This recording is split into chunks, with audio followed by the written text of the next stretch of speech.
그는 굽는 예술가였다.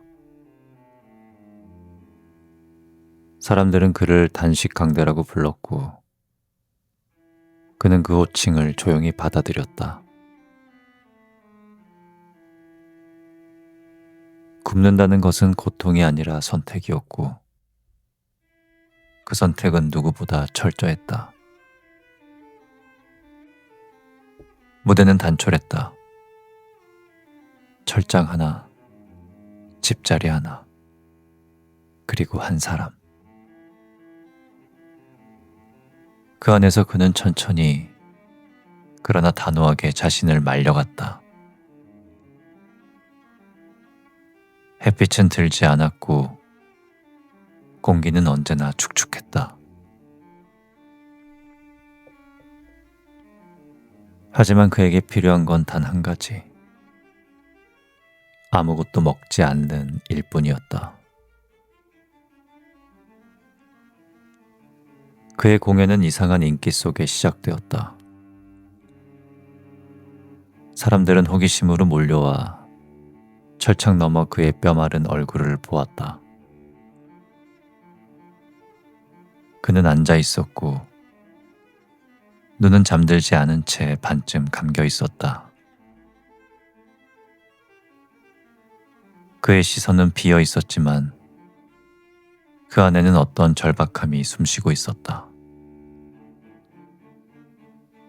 사람들은 그에게 물었다. 진짜로 아무것도 안 먹나요? 몰래 먹는 거 아니죠? 그는 대답하지 않았다. 대신 무응답이 진실의 증거가 되기를 바랬다. 말보다 침묵이 더 명확한 경우가 있었다. 단식의 한계는 주최 측이 정했다. 40일이 지나면 문이 열리고 그는 억지로라도 음식을 한 입을 삼켜야 했다. 그날을 축제로 여기는 사람들도 있었다. 이제 그만 고생하시오. 살아있다는 게 다행이오. 그 말에 그는 전혀 웃지 않았다. 그에게 그 마감은 단지 외부의 규칙이었을 뿐이다. 배고픔의 완성은 아직 오지 않았다. 그는 자주 생각했다. 만약 더 오래 버틸 수 있다면 그것이 나의 진짜 예술이 될지도 몰라. 그러나 주최자는 허락하지 않았다. 관객들은 흥미를 잃기 전에 돌아가야 했고, 공연은 그들의 시간표에 맞춰 끝내야 했다. 예술의 한계가 아니라 관객의 인내가 공연을 끝냈다. 어느 날 그는 자리에 누워 창살을 바라보았다. 빛은 철창의 모서리를 따라 희미하게 번졌고 그 그림자가 그의 얼굴 위를 천천히 가로질렀다. 시간이 지나는 속도는 그 그림자의 길이로만 알 수가 있었다. 그는 그 속도에 맞춰 숨을 쉬었다. 그의 뺨은 점점 움푹 패였고 입술은 마른 종이처럼 갈라졌다. 그러나 그는 아직도 말할 수가 있었다. 이건 고통이 아닙니다. 그 문장은 거의 들리지 않을 만큼 작았다. 저는 그저 배가 고프지 않을 뿐이에요. 그는 그 말을 천천히 삼켰다. 마치 그것이 마지막 음식인 것처럼. 시간이 지나며 사람들의 관심은 서서히 식었다. 새로운 오락이 등장했고 그의 공연은 뒷전이 되었다. 그는 자신이 점점 잊혀져 가는 걸 알고 있었다. 그럼에도 철장 안의 그의 세계는 여전히 단단했다. 그의 배고픔은 견고했고 그의 신념은 차가웠다. 밤이면 관객이 사라지고 천막의 불이 꺼졌다. 집자리 위에 누운 그는 자신의 갈비뼈를 손끝으로 세어보았다. 그것은 기록이자 일기였고 예술의 흔적이었다. 이건 내가 살아있다는 증거입니다. 그는 그 말을 마음속으로 되뇌었다. 그의 살아있음은 역설적으로 굶주림을 통해만 확인이 되었다. 그러던 어느 날 그는 묻혔다가 잊혀지는 꿈을 꾸었다. 사람들이 그의 이름을 잊고 그의 철창이 낡아 쓰러지는 꿈이었다. 그러나 그는 두렵지가 않았다. 내 이름은 어차피 나를 대신하지는 못해. 그는 속삭였다. 내게 남은 건 굶주림 뿐이야. 그는 예술가였다. 그의 재료는 음식이 아닌 결핍이었고 그의 무대는 화려함이 아닌 침묵이었다. 그는 천천히 고개를 들고 천막 위의 어둠을 바라보았다. 그 어둠이 마치 커다란 청중 같았다.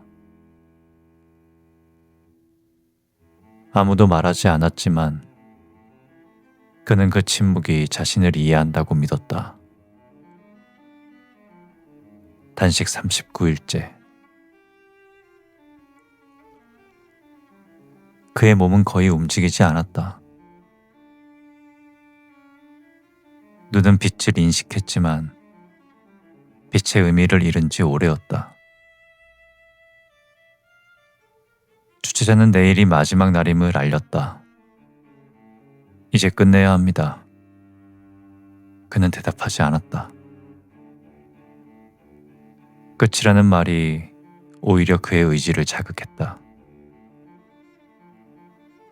그는 스스로에게 다짐했다. 나는 내 의지로 끝내겠다. 그날 밤 그는 처음으로 자신이 왜 이 일을 시작했는지 떠올렸다. 그때는 모두가 나를 비웃었지. 그렇지만 나는 내 안의 배고픔이 진짜라는 걸 알고 있었어. 그는 미소 지었다. 누군가는 먹고 살고 나는 굶고 산다. 이게 다야. 그의 눈꺼풀이 천천히 내려앉았다. 바깥의 소음이 멀어지고 집자리의 냄새와 철창의 차가운 감촉만이 남았다. 그 순간 그는 잠시나마 완전한 평온을 느꼈다. 굶주림이 사라지자 세상이 잠깐 고요해졌다.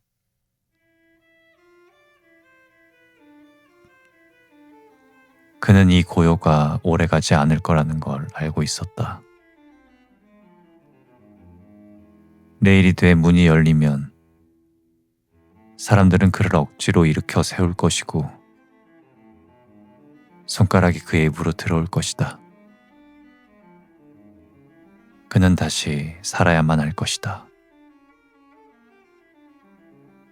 그러나 그에게 살아있는 일은 이미 충분히 오래된 형벌이었다. 그리고 그날 밤 그는 결심했다. 이 다음엔 누구의 시간에도 맞추지 않겠다.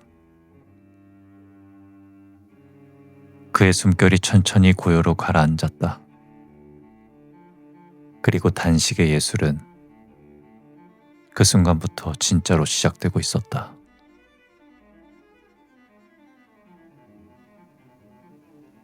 그해 여름,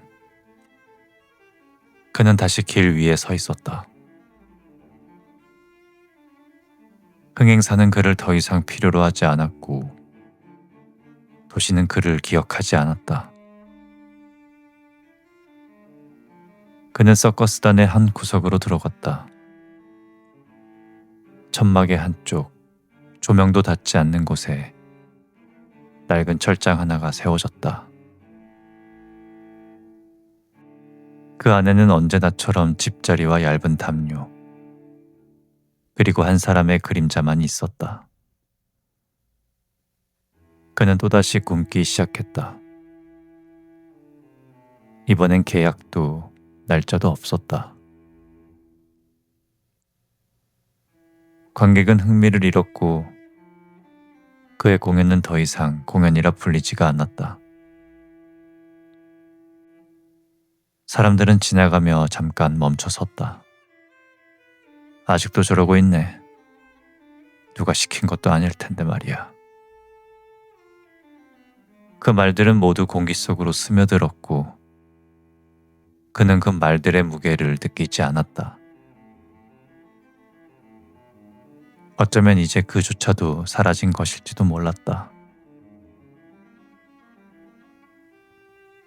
그는 하루의 길이를 재지 않았다. 아침과 밤의 경계가 흐려졌다. 빛은 천막의 틈으로 조금씩 들어왔다. 이내 먼지와 함께 가라앉았다. 그는 그 움직임을 바라보며 아직 세상은 잘 돌아가고 있구나 하고 중얼거렸다. 그의 말에는 슬픔도 후회도 없었다. 단지 살아있다는 사실이 조금 멀게 느껴질 뿐이었다. 때때로 인부가 와서 묻곤 했다. 뭐라도 드시죠, 조금이라도. 그는 고개를 저었다. 아직 배가 고프지 않아요. 그의 대답은 여전히 같았지만 이제는 누가 듣는지도 중요하지가 않았다. 그의 목소리는 더 이상 세상으로 향하지가 않았다.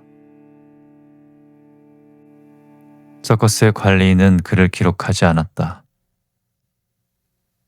칠판에 쓰던 날짜도 사라졌고 그가 며칠째인지 아는 사람도 없었다. 그의 존재는 기억의 구석으로 밀려났다. 어느 날 관리인이 무심히 중얼거렸다. 아직 살아있겠지? 모르죠. 확인해본 지도 오래됐어요. 그 짧은 대화가 그의 생을 요약하는 전부였다. 그는 더 이상 관객을 의식하지 않았다. 굽는 일은 오락이 아니었다.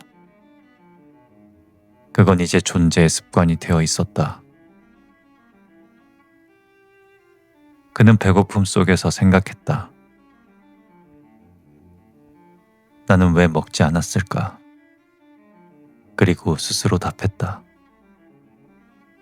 그냥 먹고 싶은 게 없었으니까. 그의 말은 고백처럼 들렸지만 누구에게도 닿지 않았다. 어느 날 한 여인이 우연히 그의 우리 앞을 지나다 멈춰섰다. 선생님, 왜 이러고 계세요? 그는 눈을 떴다. 그녀의 얼굴이 흐릿하게 보이기 시작했다. 먹지 않는 이유가 있나요? 그는 잠시 숨을 고르며 대답했다.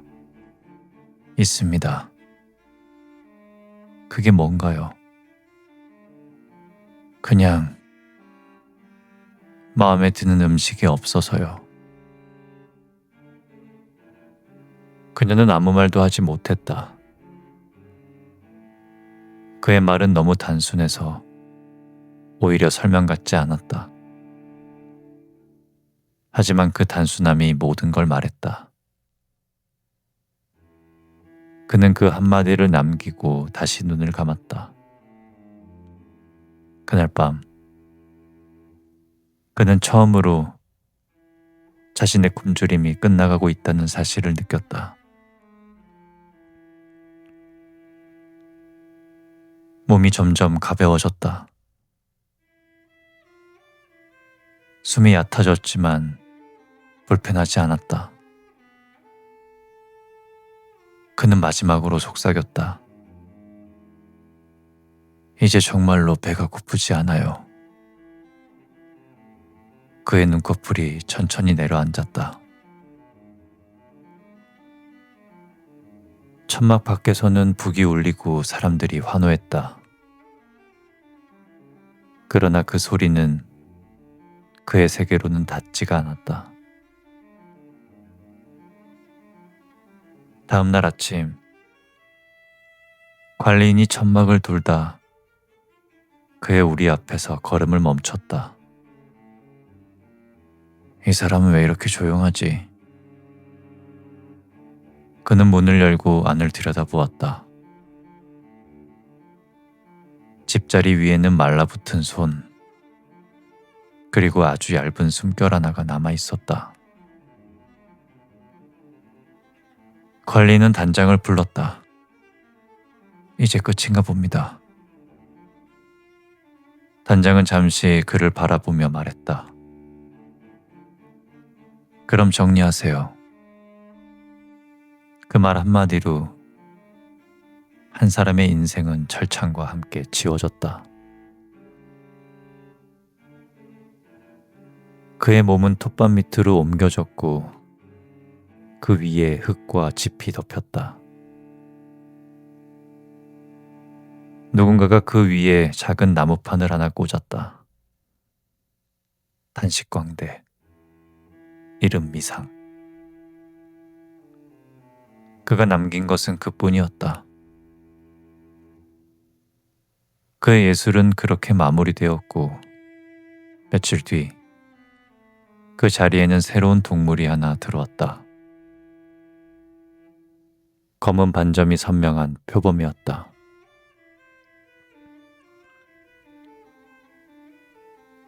사람들은 그 표범을 보기 위해 몰려들었다. 그의 눈빛은 번쩍였고 움직임은 매끄러웠다. 그는 철창 안에서 자신의 세계를 당당히 차지했다. 숨을 들이쉬는 것조차 예술처럼 보였다.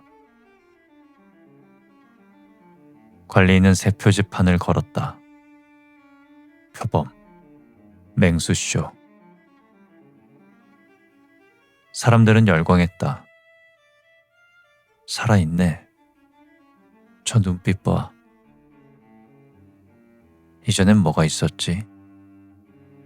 글쎄, 어떤 사람이 있었던 것 같기도 하고. 그렇게 기억은 빠르게 지워졌다.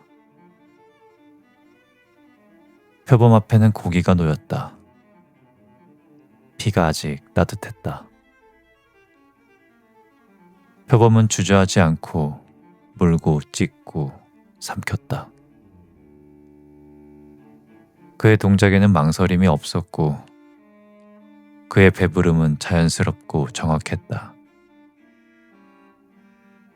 그는 세상의 음식이 마음에 드는 존재였다. 관객은 숨을 죽였다가 동시에 박수를 쳐대기 시작했다. 그들은 이제 굶주림이 아니라 충만함을 구경했다.